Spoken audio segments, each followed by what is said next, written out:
तो यहाँ पे देखो imports एंड ऑल ये सब हमें रेडीमेड मिल जाएंगे, तो बस जो रिक्वायर्ड कोड है उसी को हमें बस बदलना होगा।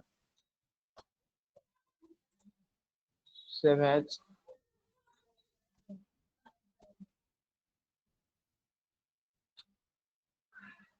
Build warehouse dot P Y.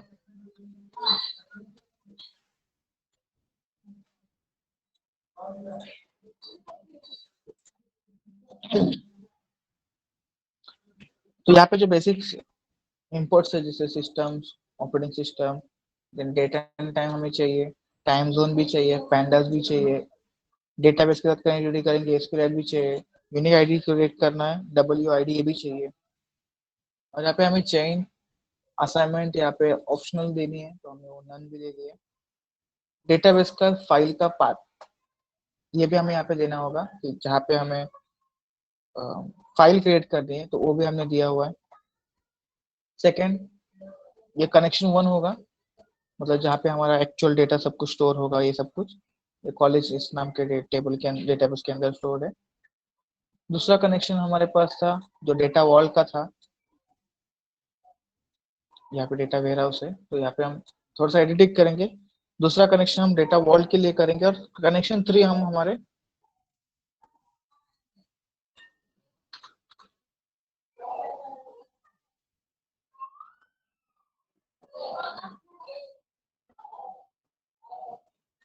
तो डेटा वॉल्ट के लिए कनेक्शन बना रहे हैं हम लोग यहाँ पे कनेक्शन थ्री जो वेयर हाउस के लिए है। और हमने जो डेटा वॉल्ट बनाया था अर्लियर उसका कोई ना कोई तो नाम होगा, तो मैं यहाँ पे जस्ट चेक कर लेता हूँ। डेटा वॉल्ट, हाँ डेटा वॉल्ट डॉट डीबी नाम है उसका। उसमें हमने जो बनाया है डेटा वॉल्ट को हम यूज कर सकते हैं, ठीक है। तो आपको पहले पांचों कैटेगरी के लिए डेटा वॉल्ट बनाना होगा, तो ये आप लोग ये कर सकते हो। यहाँ पे बस मैं आपको स्टेप बता रहा हूँ क्या करना है। कॉलेज एक हमारे नॉर्मल डेटाबेस का पाथ है, ये हमारे डेटा वॉल्ट का पाथ है, और ये मैं जो अभी डेटा वेयरहाउस बनाऊंगा कन्वर्ट करके दिखाऊंगा, ये पाथ आपको यहाँ पे बताऊँ।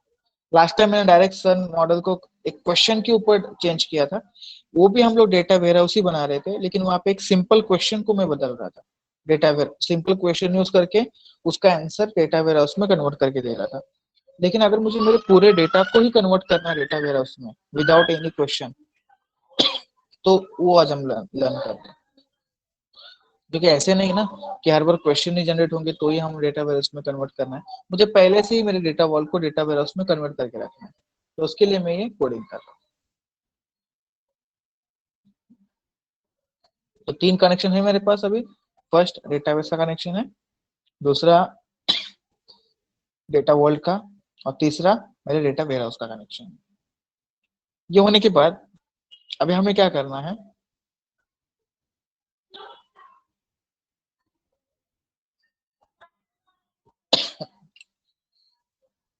हमारे पास जो डेटा वॉल्ट है अभी उस डेटा वॉल्ट में हमने टाइम नाम का हब बनाया होगा, तो वो पहले चेक करते हैं, तो ही हम लोग क्वेरी लिख सकते हैं। तो यहाँ पे जस्ट मैं पहले एक बार चेक कर लेता हूँ।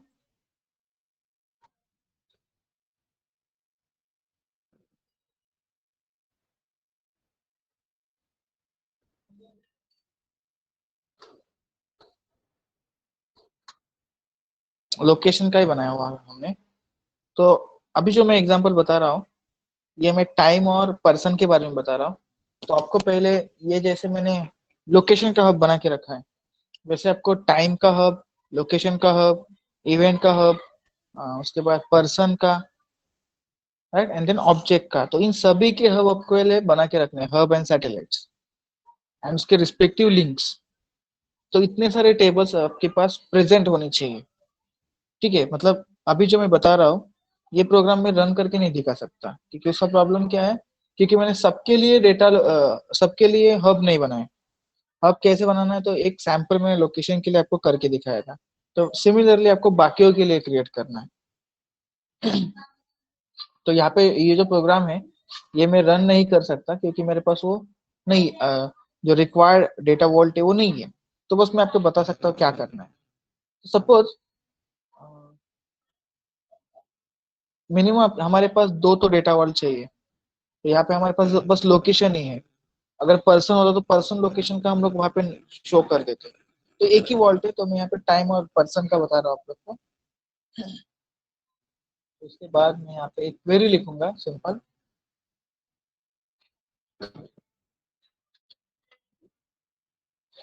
क्वेरी इज इक्वल टू, और हमें क्या करना है, टाइम हब से कोई एक कॉलम एक्सट्रैक्ट करना है। फॉर एग्जांपल मैं यहाँ पे क्वेरी लिख देता हूँ, सिलेक्ट, कॉलम का नाम हमारे है सपोज, हमने लास्ट टाइम बताया था मैंने आप लोग को, कॉलम का नाम डेट टाइम वैल्यू, जिसमें हमारा डेट टाइम होगा। फ्रॉम, हमारे टेबल का नाम क्या है, तो सपोज हमारे टेबल का नाम क्या है, हमने यहाँ पे क्या दिया है नाम, हब अंडरस्कोर लोकेशन। तो यहाँ पे हम नाम देते हैं हब, क्योंकि अंडरस्कोर हमारे पास यहाँ पे चलते नहीं ना शो करते समय, इसलिए। तो select start from hub underscore, suppose इसका नाम है हमारे टाइम। नहीं, ये क्वेरी हो गया हमारा। ये क्वेरी हम कनेक्शन 2 के ऊपर एक फायर करेंगे, क्योंकि डेटा वॉल्ट से डेटा एक्सट्रैक्ट करेंगे ना हम लोग, और फिर डेटा एक्सट्रैक्ट कर लेंगे। तो सपोज यहाँ पे raw data is equal to pandas का ऑब्जेक्ट pd डॉट रीड, क्या कमांड था, read underscore SQL underscore query.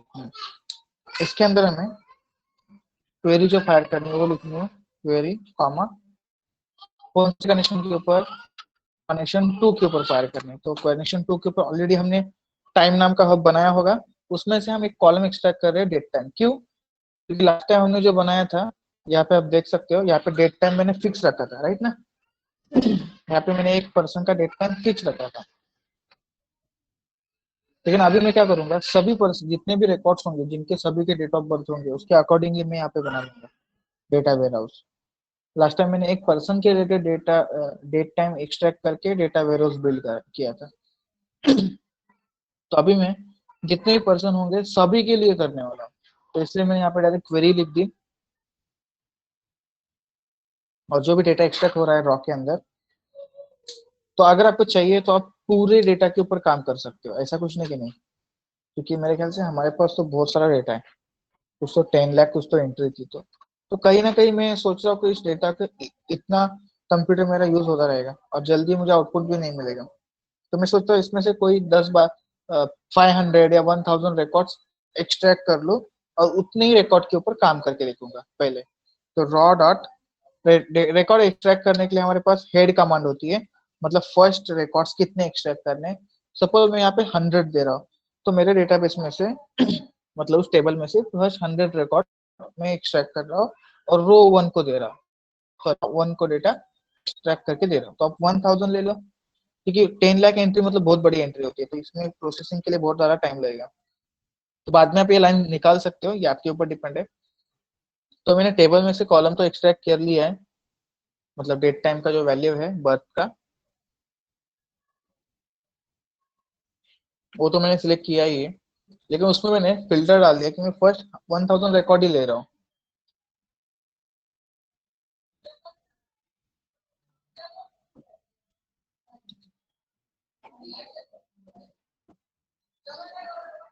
तो अभी हम लोग, जैसे हमने कल एक स्पेसिफाइड डेट के लिए टाइम डायमेंशन बनाया था, वैसे अभी हम लोग कल का प्रोग्राम और आज का प्रोग्राम ऑलमोस्ट सेम ही है।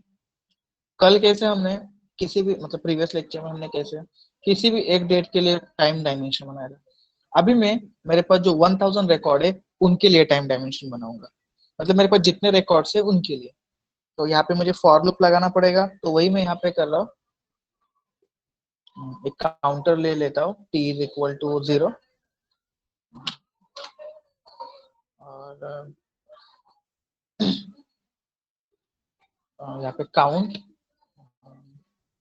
Count is equal to dot shape. आप लोग को शेप का तो मीनिंग पता है, शेप 0 1 ये वैल्यू तो आप लोगों को पता है। तो ये तब तक मूव होता रहेगा और यहाँ पे फॉर लूप लगाएंगे हम लोग, for I in range count. जितने भी हमारे पास वहां पे होंगे वो सभी रो को एक्स्ट्रा, मतलब शेप जीरो मतलब रो होता है, ये तो आप लोग को पता है। और शेप वन मतलब कॉलम्स होते हैं। तो जितने रो हमारे पास 1000 रो है, तो उन सभी रो के ऊपर ये one by one data extract करके काम करता रहेगा। तो यहाँ पे एक बर्थ जोन बना लेते हैं पहले, बर्थ जोन। और हमने लास्ट टाइम कौन सा बर्थ जोन लिया था, वही यहाँ पे लेते हैं, बर्थ जोन। ये देखो ये, तो यही यूज कर रहा हूँ मैं यहाँ पे, बर्थ जोन। और आप दो तीन ऐड कर सकते हो, जैसे यहाँ पे जितने भी बर्थ जोन होंगे ना उन सभी को आप यहाँ पे डाल सकते हो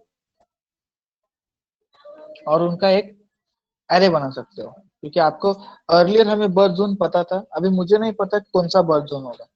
यहाँ पे मैं डिफॉल्ट बर्थ जोन डाल देता हूँ, यूरोप और लंदन। और एक तीसरा, आप जीएमटी अगर उसमें है या नहीं प्रेजेंट देखना पड़ेगा। और यूटी यूसीटी तो होगा ही, जो ग्लोबल स्टैंडर्ड है। तो चार पांच बस एंट्री डाल दो, आपको जो पता है वो। और रिगार्डिंग अवर बर्थ जोन, ये नेस्टेड लूप काम करेगा। तो कितने बर्थ जोन है उनके ऊपर फिर वो एक डेट को एक्सट्रैक्ट करते करते आउटपुट देगा हमें। तो ये आपके ऊपर डिपेंड है कि आपको कितने बर्थ जोन लेने। और लेंथ ऑफ बर्थ जोन, और फिर इसके अंदर हमें वो बर्थ जोन का कोड लिखना पड़ेगा, t plus is equal to one, primary की मतलब कौन से रो को रेफर कर रहे हो, टी पामा 10 to 3। और हमने फिर यहाँ पे बर्थ डेट यूटीसी, हाँ ये वाला है। क्योंकि अभी यहाँ पे तो हमें बर्थ डेट मिल गया, पहला बर्थ डेट मिल गया यहाँ पे। अर्लियर जो किया था ना उसी कोड में मैं ग्लोबल प्रोग्राम कर रहा हूँ। तो अर्लियर मैंने डेट फिक्स लिखा था, अभी मैं टेबल से एक्स्ट्रा करके ले रहा हूँ। तो अभी यहाँ तक तो मेरा कोड हो चुका है, राइट। यहाँ पे मैंने एक ही बर्थ जोन दिया था क्योंकि वो दिया हुआ था, क्वेश्चन में ही मेंशन था। अभी हमारे पास पता नहीं कौन से बर्थ जोन हो सकते हैं, तो वो सब मैं यहाँ पे जितने पॉसिबल है वो वहां पे डाल दूंगा। तो मैंने यहाँ पे 4 डाल दिए, क्योंकि फर्स्ट 1000 रो में कितने बर्थ जोन होंगे, सिक्वेंशियल अटलांटिक के कितने हैं, तो वो देखना पड़ेगा, डेटा के ऊपर डिपेंड है।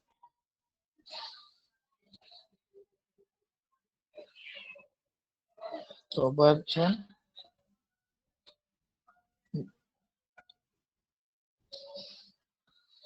और यहाँ पे बर्थ,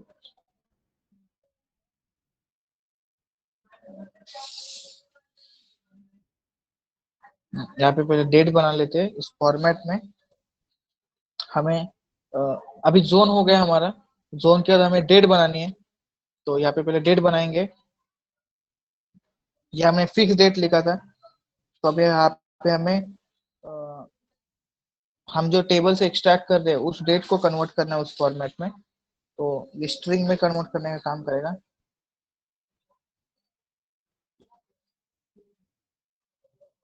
हमारे डेटा का नाम क्या था, रॉ1 ना।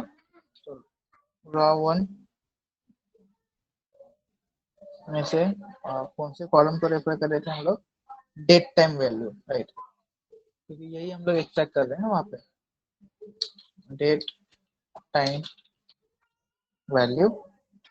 और यहाँ पे हम उसका इंडेक्स नंबर लगाएंगे 0 1 2 3 4, और फिर उसे स्पेसिफाइड फॉर्मेट में कन्वर्ट कर देंगे। तो कन्वर्ट कौन सा फॉर्मेट था हमारा, परसेंटेज, मतलब पहले ईयर आएगा और फिर हाइपन, फिर क्या था परसेंटेज, पहले बाद में मंथ था स्मॉल, तो यहाँ पे फॉर्मेट है, इस फॉर्मेट में करना है, year month then percentage date space percentage hours then colon percentage minute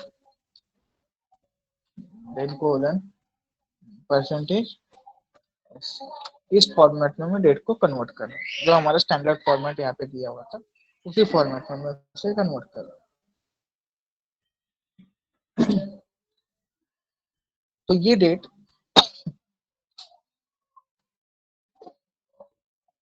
कौन से भी फॉर्मेट में हो सकती है, जैसे हमने बताया था लास्ट टाइम, लोकल में कन्वर्ट करना था, ग्लोबल में ग्लोबल मतलब यूसीटी डेट में कन्वर्ट करना है, लोकल डेट में भी कन्वर्ट करना है। तो ये अभी हमारा जो डेट होगा ये उस रिस्पेक्टिव जो डेटाबेस में जो दिया होगा यूसीटी एंड यूसीटी है या एथलेटिक है या यूरोपियन है जीएमपी है, उसके अकॉर्डिंगली डेट यहाँ पे आ जाएगी। तो मुझे क्या करना है अभी, इस डेट को यूसीटी फॉर्मेट में कन्वर्ट करना है, तो वो करते हैं हम लोग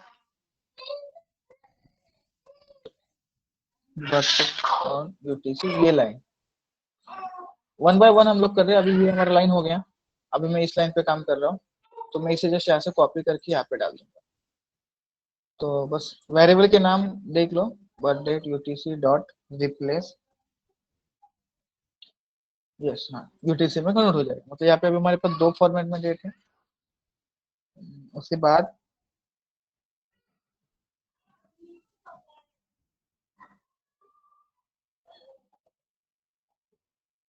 यूटीसी होने के बाद ये तो हो गया हमारा, तो जो भी हो रहा है उसे मैं कमेंट डालते जा रहा हूँ। मतलब अर्लियर जो हमने प्रोग्राम किया था सेम वैसे ही प्रोग्राम है, बस अभी मैं उसे ग्लोबल में कन्वर्ट कर रहा हूँ। तो मैं कौन से लाइन चेंज कर रहा हूँ मैं आपको बता रहा हूँ। लाइन वही है, लाइन में मैं कोई भी चेंजेस नहीं कर रहा हूँ, एज पर जस्ट लाइन में जो भी एज पर रिक्वायर्ड है उतनी ही बदल चेंज कर रहा हूँ। तो फॉर्मेट भी सेट कर दिया,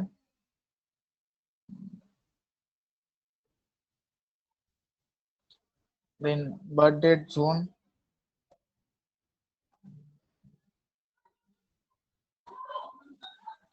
हाँ ये भी कर लिया मैंने कॉपी पेस्ट, ये भी हो गया। और उसके बाद ये भी लाइन मुझे एज इट इज कॉपी करनी होगी, क्योंकि ये सब टाइप कास्टिंग वाली लाइन्स है जो मुझे बदलने की कोई जरूरत नहीं है। बर्थ डेट भी मुझे मेरे ख्याल से बदलने की जरूरत नहीं है, बस इसमें मुझे एक ही चेंज करना पड़ेगा, यूटीसी टाइम जोन और यहाँ पे बर्थ जोन ना,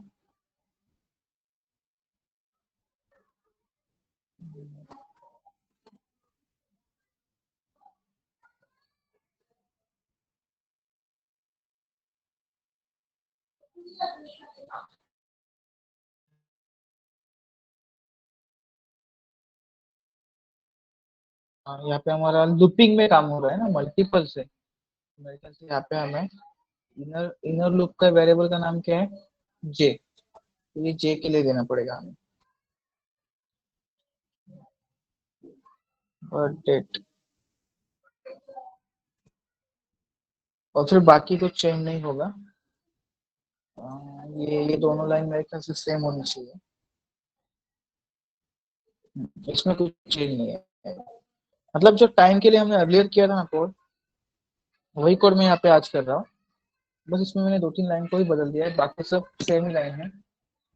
जैसे कि यहाँ पे जो डेट लेनी थी मुझे, तो वहाँ पे मैंने डायरेक्ट कॉलम का नाम डाल दिया, रॉ डेटा से वो कॉलम एक्सट्रैक्ट करके उसको स्पेसिफाई फॉर्मेट में कर दिया।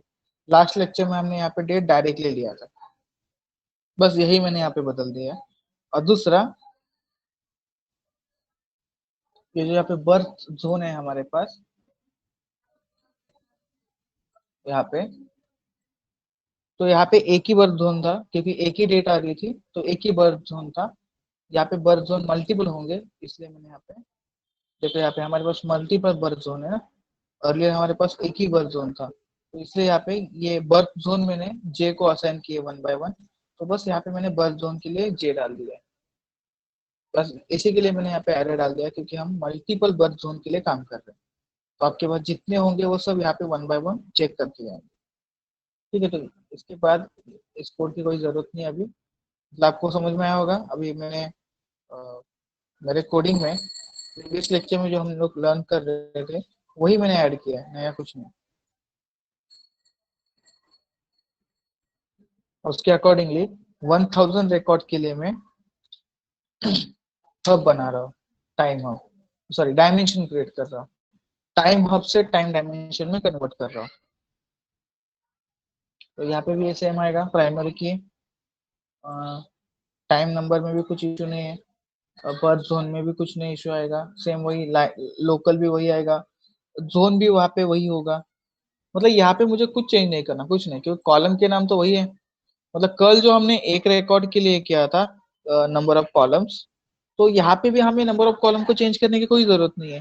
बस इसमें अभी एंट्रीज मल्टीपल होगी, तो मतलब मेरे ख्याल से इसमें भी मुझे कुछ चेंज करने की जरूरत नहीं होगी। बस इस लाइन में मुझे बदलना पड़ेगा, ये वाली लाइन में, क्योंकि यहाँ पे मेरे पास मल्टीपल रिकॉर्ड हो गए ना, कल मेरे पास एक ही रिकॉर्ड था और इसका टैग प्रॉपरली देना पड़ेगा मुझे। तो यहाँ पे इस टाइप से,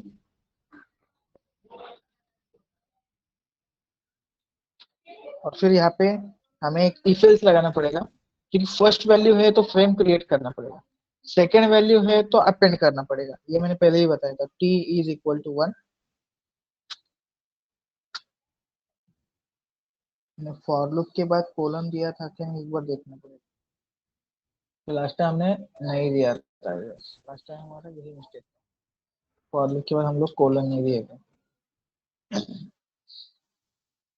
तो if t is equal to 1, मतलब फर्स्ट रिकॉर्ड तो फ्रेम क्रिएट होगी, उसमें इशू नहीं है, ठीक है। लेकिन अगर सेकेंड टाइम है तो हर बार तो फ्रेम क्रिएट करके थोड़ी ना जमेगा, सेकेंड टाइम अपेंड होना चाहिए। तो एल्स ये टाइम के लिए रो बना रहे हैं, time row is equal to PD dot, यही लाइन आएगी आगे,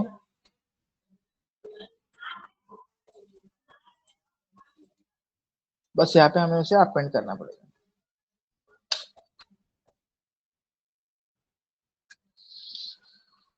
time frame is equal to time frame dot append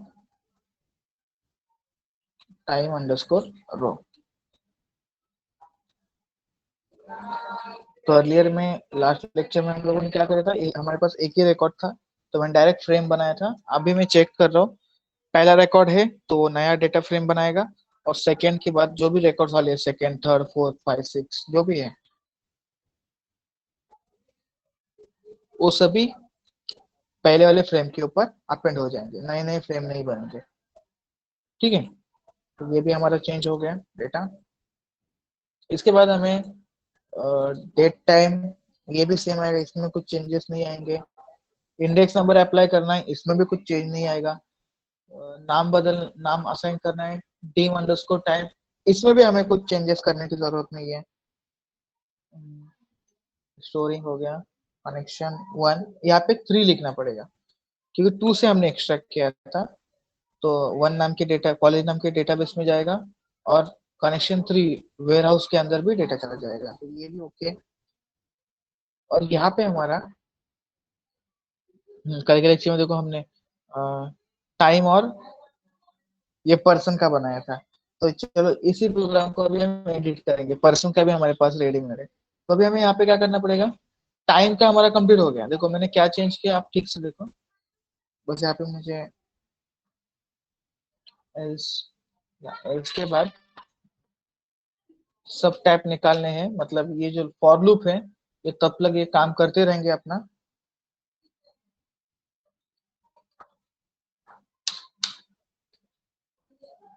जितने हमारे पास रोज है 1000, तब तक ये 1000 रो, और कितने हमारे पास जोन है 1 2 3 4, तो 1000 × 4 मतलब 4000 टाइम ये लूप मूव होगा, और उसके अकॉर्डिंगली फ्रेंड्स बना के ऐड करता जाएगा। ठीक है। उसके बाद यहाँ पे डायमेंशन बनेगा और डायमेंशन सेव हो जाएगा। तो ये तो हो गया पहला। तो अभी पर्सन के लिए करते हैं। तो पर्सन के लिए तो ऑलरेडी यहाँ पे हमने फिक्स नाम लिखे थे, तो अभी मुझे नाम फिक्स नहीं रखने, मुझे क्या करना है, पर्सन वो डेटा वोल्ट से डेटा एक्सट्रैक्ट करना है, राइट। जो हमने पहले बनाया है ऐसे अज्यूम कर रहे हैं। तो यहाँ पे मैं ये 2 लाइन नहीं लिख सकता, मुझे सिलेक्ट क्वेरी लिखनी पड़ेगी यहाँ पे फिर से। जैसे यहाँ पे हमने सिलेक्ट क्वेरी लिखी थी, सेम उसी टाइप से हमें अभी डेटा एक्सट्रैक्ट करने के लिए भी ऐसी ही क्वेरी लिखनी पड़ेगी। ये हमने टाइम हब से एक्सट्रैक्ट की थी और अभी मैं पर्सन हब से एक्सट्रैक्ट करूंगा। तो मुझे क्या क्या एक्सट्रैक्ट करना है, तो सपोज मुझे पर्सन के अंदर फर्स्ट नेम करके कॉलम का नाम है, सेकेंड नेम करके कॉलम का नाम है, लास्ट ये मैंने सन मॉडल के टाइम बताया था, लास्ट नेम करके है, और बर्थ बर्थ डेट की एक था हमारे पास, और लास्ट था अभी, हाँ फर्स्ट में गया, first second last birth date की, हाँ बस इतना ही। फ्रॉम फ्रॉम कौन से टेबल से, यहाँ पे हब टाइम है, यहाँ पे क्या होगा, हब पर्सन। तो ये हमारे पास ऑलरेडी होना चाहिए, हाँ याद रखो। तो अभी है सेम क्वेरी फायर करनी है, तो यहाँ पे हमने ऑलरेडी लिखा हुआ है कोड, ये वाला। तो उसी को कॉपी पेस्ट कर रहा हूँ मैं, मतलब अर्लियर जो लिखा है ना वही कोड में कॉपी पेस्ट कर रहा हूँ। ये जो रेंज है ना वहां तक मैं वही कोड कॉपी पेस्ट करूंगा, क्योंकि ये टास्क मुझे सेम यहाँ पे यूज करना है। तो कहाँ पे थे हम लोग, यहाँ पे क्वेरी फायर होने के बाद रॉ के ऊपर हम डेटाबेस से वो डेटा एक्सट्रैक्ट करेंगे। उसके 1000 उसका नाम 1000 रिकॉर्ड एक्सट्रैक्ट करेंगे, उसे प्रिंट करेंगे। टाइम डायमेंशन है, यहाँ पे होगा person dimension. Person dimension T का वैल्यू 0 है, काउंट का जितने नंबर ऑफ रोज है उतने होंगे, मतलब 1000 रो है। फॉर लूप के अंदर स्टार्टिंग से लेकर काउंट लग जाएगा, तो ये अभी हमें इसमें थोड़ा सा बदलना पड़ेगा, ठीक है। फॉर लूप के अंदर आगे मतलब अगर आप ऑब्जर्व करोगे तो लगभग सब प्रोग्राम सेम ही आ रहा है। T plus sorry t plus is equal to 1, मतलब इंक्रीमेंट कर रहा हूँ, 0 से 1 कर रहा हूँ। आप प्रिंट करके देख सकते हो उसका बेसिक वैल्यू, और काउंट। उसके बाद फर्स्ट नेम हमें चाहिए, तो फर्स्ट नेम तो हम डेटाबेस से लेने वाले हैं, डेटा वॉल्ट से लेने वाले फर्स्ट नेम। तो टाइप कास्टिंग के लिए str आप लिख सकते हो। हमारे डेटा का नाम क्या था, रॉ, हमने रॉ के अंदर सेव किया था, और उस कॉलम का नाम था हमारे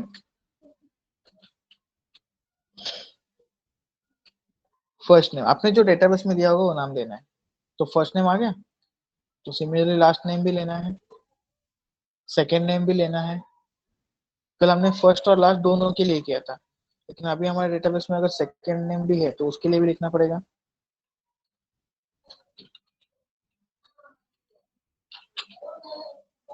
second name is equal to same यही आएगा, बस अभी यहाँ पे आपको आपके दूसरे कॉलम का नाम लिखना है, जो भी होगा मिडिल नेम सेकेंड नेम जो भी होगा वो। अगर कभी कभी सेकेंड नेम किसी का एम्प्टी होगा तो उसके लिए तो अभी हम कुछ कोडिंग नहीं कर रहे। अगर कोई नाम एम्प्टी है तो इसके लिए हमने ऑलरेडी पहले ही डेटा साइंस के अंदर कंसेप्ट किया हुआ है, एसएस के अंदर।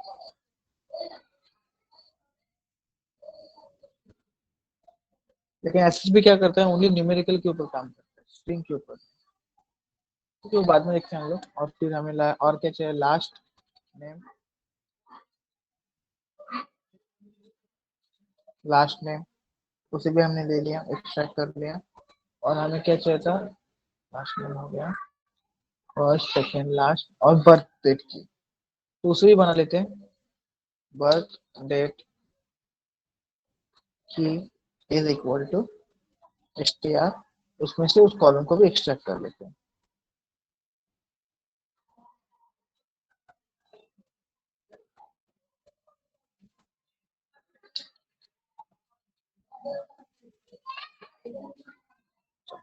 मतलब मैं बस रिस्पेक्टिव चेंजेस कर रहा, बाकी कुछ नहीं।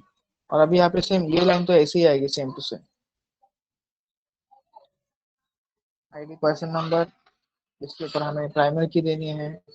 पर्सन, मैंने पर्सन आईडी चाहिए था। फर्स्ट नेम चाहिए, यहाँ पे फर्स्ट नेम के बाद सेकंड नेम भी था, तो उसे कॉपी पेस्ट कर देते हैं। सेकंड नेम,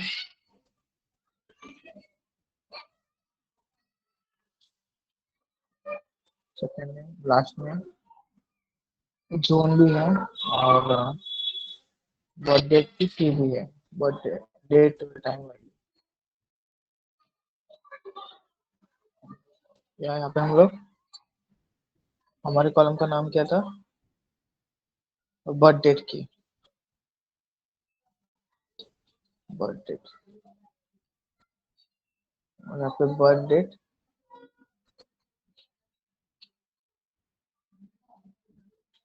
बर्थ डेट की। तो जो भी हमने डिजाइन किया था उसके अकॉर्डिंगली मैंने आपको यहाँ पे बता दिया। इसके बाद अगेन हमें ये लाइन बदलनी पड़ेगी, जैसे मैंने बताया था यहाँ पे, ये मल्टीपल टाइम हुए तो ऐसे करना पड़ेगा। तो ये मैं इसे कॉपी पेस्ट कर लेता हूँ यहाँ पे डायरेक्टली।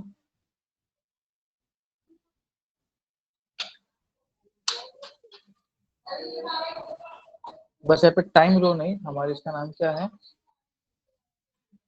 पर्सन फ्रेम नाम है। ओके, पर्सन फ्रेम,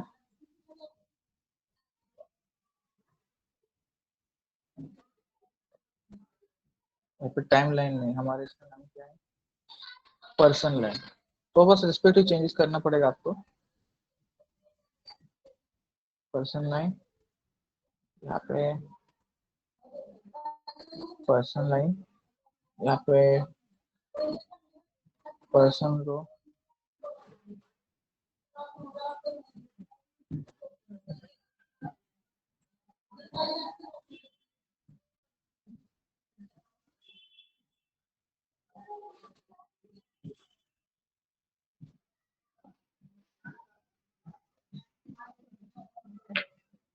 यहाँ पे पर्सन फ्रेम में पर्सन रो अपडेट हो जाएगा। ओके, अपडेट हो गया, तो ये लाइन की जरूरत नहीं है, ये एक के लिए था। यहाँ पे अभी जोन अलग अलग नहीं थे, तो यहाँ पे एक ही हमने रो ये यूज किया है, फॉर लूप। पर्सन के नाम एक ही बार आएंगे। अगर जोन अलग अलग होते हैं, जैसे टाइम के लिए हमें दो फॉर लूप की जरूरत थी, यहाँ पे नहीं, यहाँ पे एक ही फॉर लूप में हमारा काम हो जाएगा। तो ये सेम आएगा, यहाँ पे कुछ कोडिंग में कुछ इशू नहीं। पर्सन आईडी पे प्राइमरी की लगेगा, टेबल का नाम भी पर्सन होगा। कनेक्शन 1 एंड कनेक्शन 3, बस ये एक चेंज करना है बस। और फिर इन लोग का एक फैक्ट हमने बनाया, फैक्ट पर्सन और टाइम का, दैट्स ऑल। 1 एंड कनेक्शन 3 हो गया हमारा कंप्लीट प्रोग्राम। अगर यहाँ पे आप लोग देखोगे, तो यहाँ पे जो मैंने वेयर हाउस में कन्वर्ट किया है, अभी नंबर ऑफ लाइन देखोगे तो प्रोग्राम बड़ा हो गया बहुत। लेकिन जो कल के लेक्चर में मैंने प्रोग्राम पढ़ाया था ना, उसी प्रोग्राम को मैंने रेफर करके बस यहाँ पे जो इनपुट वाला डेटा है उसमें बस मैंने चेंजेस किए। कल के लेक्चर में जो कोड है वही कोड मैं आज रेफर कर रहा हूँ। बस चेंज क्या है, कल के लेक्चर में बस एक ही पर्सन के डेट ऑफ बर्थ रिलेटेड हमने ट्रांसफॉर्मेशन किया था। लेकिन अभी हमने डेटा वर्ल्ड से पहले 1000 रिकॉर्ड एक्सट्रैक्ट किए, और उन 1000 रिकॉर्ड्स के ऊपर ट्रांसफॉर्म सुपरस्टेप हमने अप्लाई किया। राइट, यही बस एक बेसिक चेंज था इसमें। लेकिन अभी अगर मैं इस प्रोग्राम को रन करूंगा तो मुझे आउटपुट नहीं मिलेगा, क्योंकि मुझे इसके लिए हब चाहिए। टाइम और पर्सन हब मेरे पास होनी चाहिए, लेकिन मैंने डेटाबेस में यहाँ पे चेक किया है, मेरे पास लोकेशन वाला हब है। और वो कैसे क्रिएट करना है ये मैंने आपको लास्ट टाइम बताया था। तो पहले आपको हब क्रिएट करना होगा, और फिर हब क्रिएट करने के बाद ही आप लोग ये अभी का प्रोग्राम जो दिया है मैंने वो रन कर सकते हो। अदरवाइज हमें क्या होगा, ये सिलेक्ट क्वेरी में ही प्रॉब्लम आ गई यहाँ पे। ये कनेक्शन क्रिएट करते समय ये जो हमने लिखा है select date time value from time hub, sorry hub underscore time, तो ये क्वेरी एग्जीक्यूटिव हो नहीं पाएगी कनेक्शन टू। और कनेक्शन टू किसका था, डेटा वॉल्ट का था। तो डेटा वॉल्ट के तो अंदर ये है नहीं, वहाँ पे हमारा टेबल क्रिएट नहीं है, तो हमें बाकी के प्रोग्राम में एग्जीक्यूशन में प्रॉब्लम्स आएंगे। ठीक है, तो ये था हमारा वो ग्लोबल प्रोग्राम जिसमें मैंने आपको पूरे दो हब को ट्रांसफॉर्म स्टेप में कन्वर्ट करके दिखाया। तो यहाँ पे अगर आपको पूरे रिकॉर्ड के लिए करना है तो बस ये 1000 निकाल दो यहाँ से ये लाइन, और जहाँ पे मैंने रॉ वन लिखा था रॉ वन, वहाँ पे डायरेक्टली आप रॉ यूज करो। मतलब वहाँ पे फिर उसके बाद यहाँ पे ये बस इतनी जगह पे आपको रॉ वन की जगह पे रॉ लिखना होगा। ठीक है, और आपके पास अगर बर्थ जोन अलग अलग है जितने होंगे उन सभी को यहाँ पे डाल दो, तो उन सभी के बर्थ जोन के अकॉर्डिंगली वो चेक करते करते जाएगा।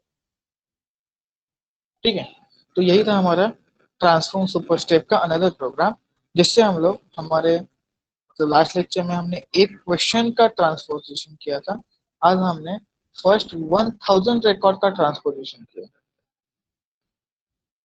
ठीक है, तो आपको समझ में आया होगा। कल का ही प्रोग्राम है, मैंने इसमें नया कुछ नहीं किया, बस बेसिक फॉर लूप एक दो ऐड कर दिए। ये तो कोड कल के लेक्चर का था, मैंने इसमें कुछ नहीं बदला।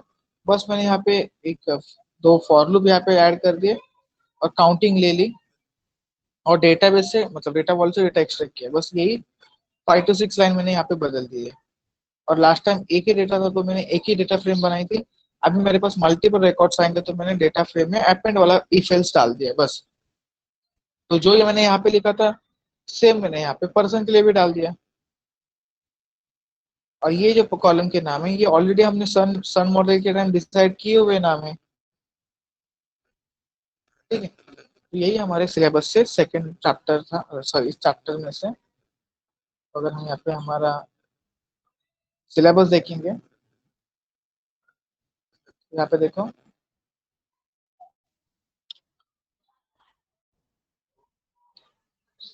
हमारे सिलेबस में transform super step and building और डेटा वेयर हाउस, यहाँ तक हमने ये कर लिया। ये सब कुछ प्रैक्टिकल ओरिएंटेड है। तो अभी जो मैंने प्रैक्टिकल बताया आप लोग को करके, यही हमारा नेक्स्ट प्रैक्टिकल होगा ट्रांसफॉर्म का। उसमें नया कुछ नहीं होगा, आपके पास जो गिवन इनपुट डेटा वॉल्ट है उसके ऊपर डेटा वेयर हाउस अप्लाई कर दो। ठीक है, और अभी इसके बाद अभी हमारा थियोरेटिकल पार्ट शुरू हो जाएगा पूरा। हाइपोथेसिस टेस्टिंग क्या होती है, मेरे ख्याल से हाइपोथेसिस ये आप लोगों ने इसके अंदर लर्न किया होगा रिसर्च इन कंप्यूटिंग के अंदर, राइट। तो ये अभी आप अगर आप यहाँ पे देखोगे तो यूनिट 4 के अंदर भी बहुत सारी थ्योरी है, और सब थ्योरी ट्रांसफॉर्म सुपर स्टेप की है। तो नेक्स्ट लेक्चर से मैं इसमें से कोई भी टॉपिक, ऐसे नहीं कि कंटिन्यूटी में नहीं यही पढ़ाऊंगा, इसमें से जो बेटर होगा वो टॉपिक में पहले पहले जो इम्पोर्टेंट होगा और जो इजी होगा वो मैं आपको पहले पहले पढ़ा के कंप्लीट कर दूंगा। मतलब अगर आप यहाँ पे देखोगे ट्रांसफॉर्म सुपर स्टेप में जो मेन प्रैक्टिकल था हमारा वो तो अभी हो चुका है, अभी इसमें ज्यादा कुछ नहीं है, और आपको ये समझ में भी आया होगा। तो ये हमने किसके लिए बनाया था, पर्सन और टाइम के लिए किया था।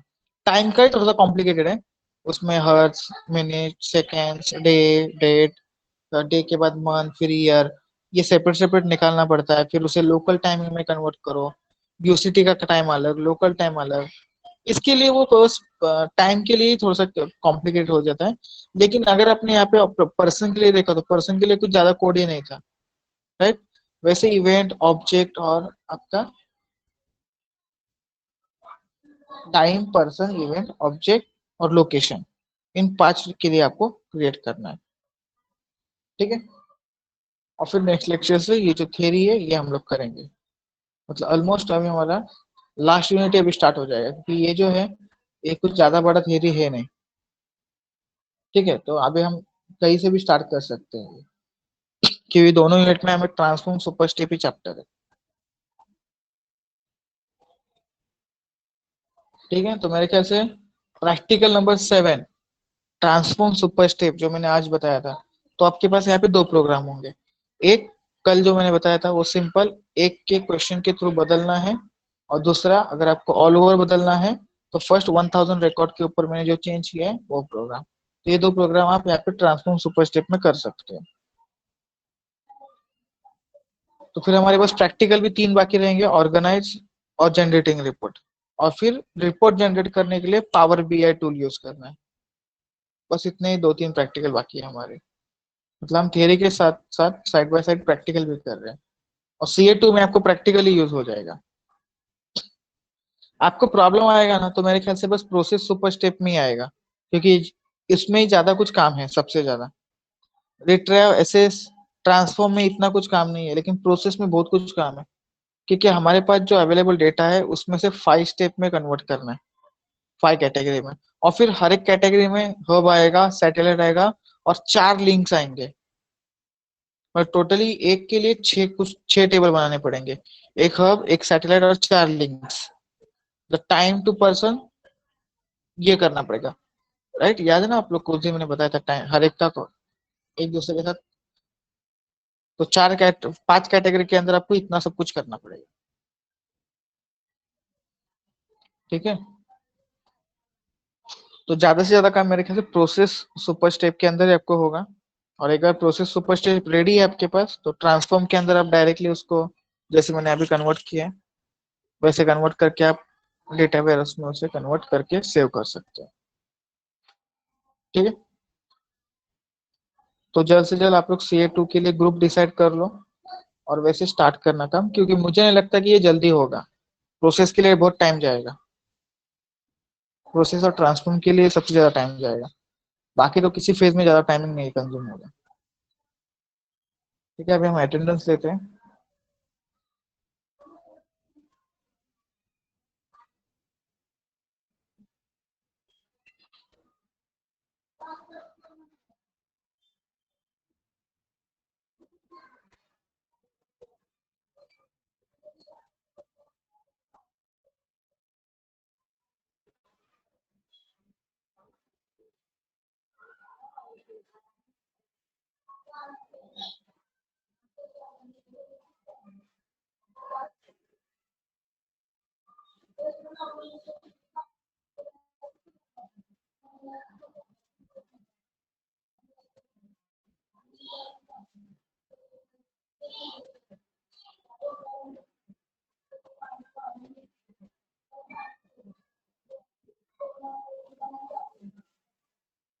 ठीक है, लेक्चर हो गया, तो अभी हम यहाँ पे रुकते हैं, अटेंडेंस भी हो गया, बाय।